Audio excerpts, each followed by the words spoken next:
مجھے محکمہ سیٹلمنٹ میں ملازم ہوئے ابھی چند دن ہوئے تھے کہ ایک دن میں حسب معمول دفتر میں کام کر رہا تھا کہ ایک بڑے میاں آئے اور نہایت خوشامدانہ لہجے میں مجھ سے کہنے لگے، بیٹا میرے مکان کا کلیم گم ہو گیا ہے اور عدالت میں مجھے اس کی نقل پیش کرنی ہے، اس لیے اپنے ریکارڈ سے کاپی نکال دو تاکہ اس کی نقل کروا کے عدالت میں پیش کر سکوں۔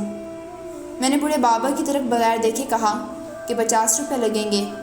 بوڑھے بابا نے مردہ سی آواز میں جواب دیتے ہوئے کہا کہ جیب میں پھوٹی کوڑی تک نہیں، 50 روپے کہاں سے لاؤں گا؟ میں نے سخت لہجے میں جواب دیا، جیب خالی ہے تو میں کیا کروں؟ اور پھر میں اپنے کام میں مصروف ہو گیا۔ کچھ دیر بعد میں نے سر اٹھا کر دیکھا تو بوڑھے بابا جا چکے تھے۔ دوسرے روز میں ابھی دفتر میں داخل ہوا ہی تھا کہ وہ بوڑھے بابا آئے اور 50 روپے میری طرف بڑھاتے ہوئے بولے کہ اب تو کام ہو جائے گا۔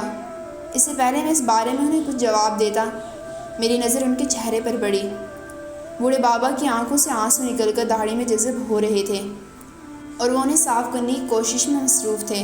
میں نے رونے کی وجہ پوچھی تو پہلے تو وہ بات کو ٹالتے رہے، پھر میرے اصرار پر بوڑھے بابا نے بتایا کہ کل یہاں سے جا کر اپنی جوان سال بیٹی کے بوندے، جو میں نے چند آنے روزانہ کی بچت کر کے اس کی شادی کے لیے بنوائے تھے، ان بوندوں کو بیچ دیا تاکہ آپ کا خرچ پورا کر سکوں۔ اس سے آگے وہ بوڑھے بابا کچھ نہ کہہ سکے۔ میں نے اٹھ کر فائل سے ان کی کاپی نکال کر دی اور وہ پیسے ان کی جیب میں رکھ دیے۔ ان بوڑھے بابا کی جاتے ہی میں نے عہد کیا کہ آئندہ کبھی رشوت نہیں لوں گا۔